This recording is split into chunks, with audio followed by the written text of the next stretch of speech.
Everyone. So today we're going to start with history, that is the Mauryan Empire. Actually, I wanted to start this with history chapter long ago, but it remained like that. So today at last I'm starting with history chapters. I'm not going in an order. I'm just doing it randomly. Whichever topics I feel are important, that I'll do first with the history. First chapter, which is very much important, is going to be the Mauryan Empire. Let's learn about this Mauryan Empire. So, if you check the political history of this Mauryan Empire, if you see the political history, sorry, just bear with this handwriting. If you check about the political history of this empire,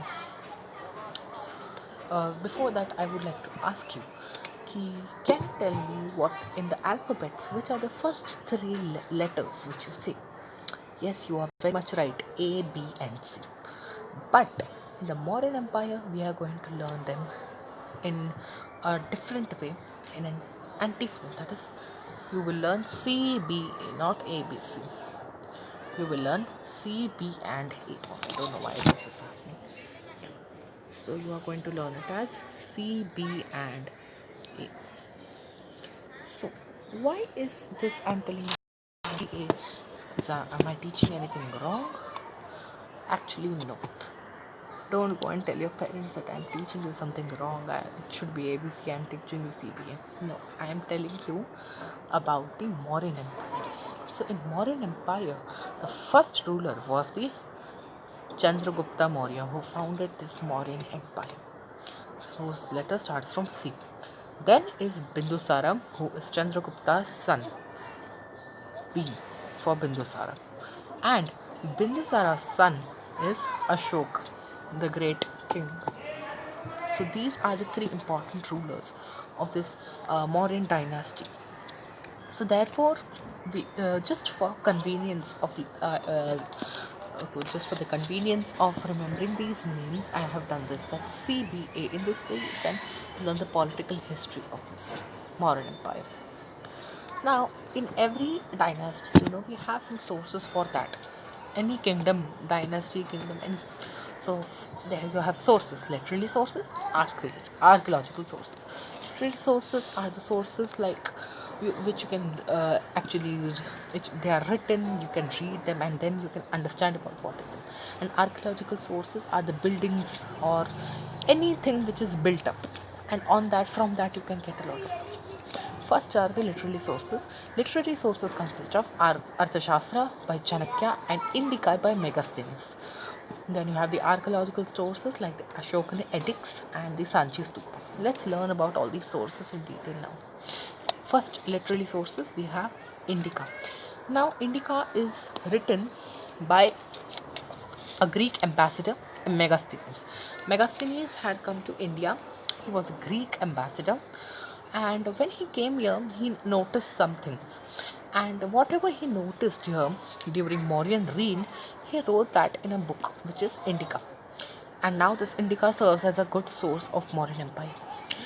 In this Indica, the administration, the growth of economy, the customs of the Mauryan empire, all that it is told. Then how the prosperity in agriculture was there, what religions were followed, all that things are written in Indica. While if you see the original book Indica, you will not get, because the original book is lost away. But but at some time this Indica had been there. So the Greek writers, which are the Strabo, Arrian, Diodorus, so these just wrote the points in their books, some points that are fragments of them. And afterwards, this original book which was there had been taken by someone. It was theft or something was happening with that book. So now it is not there. But the points of that book, whatever was there, are still there. So from that we can still understand. Then you have the Arthashastra. Arthashastra is comprehensive in nature and is just written in Sanskrit.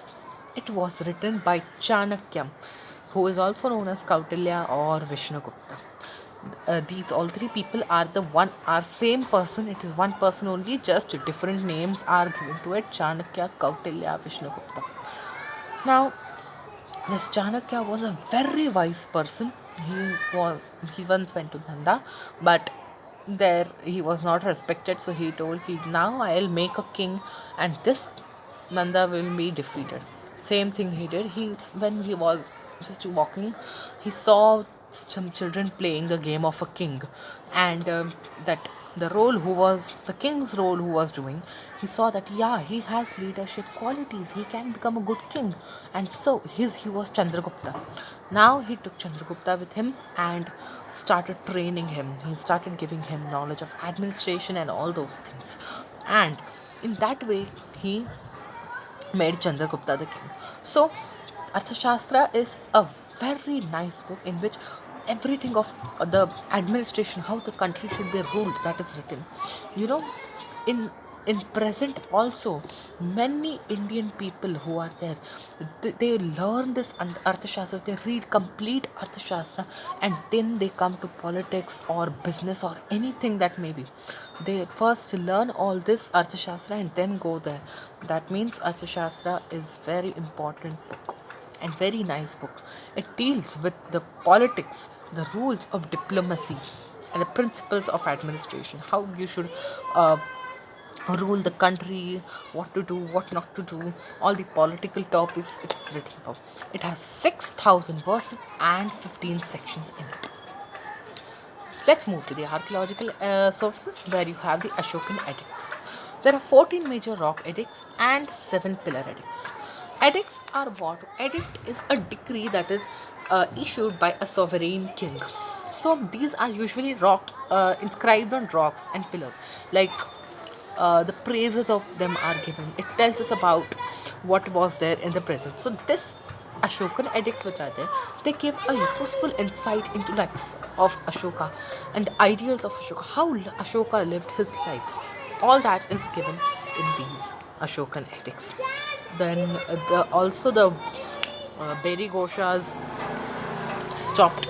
That means we will learn about this in Ashoka Dhamma, but still I'll just brush up that the Beri Gosha, that is the war drum, was stopped. I mean, that means no war was there, but the Dhamma Gosha started. That means the now it was the peace time.